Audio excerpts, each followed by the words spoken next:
Hi, this is Elisa with WTI, and today I want to talk to you about my FlipBelt. I love using this when I go walking, when I go exercise, when I go for a jog. It's so practical, and you're going to see why.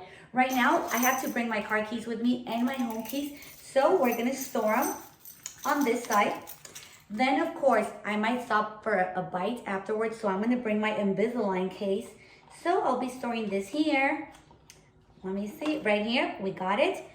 But I don't want to forget my phone. So I'm going to go flip. It's called a FlipBelt. You're going to see a little hole here. And I'm going to put my phone through here. Perfect. And I don't want to forget my AirPod case. So I'm just going to put it here as well. Make sure it's covered. And I'm ready to go. Wasn't that cool and practical? So this has been so much easy for my run that I really recommend it. And that's just my point of view.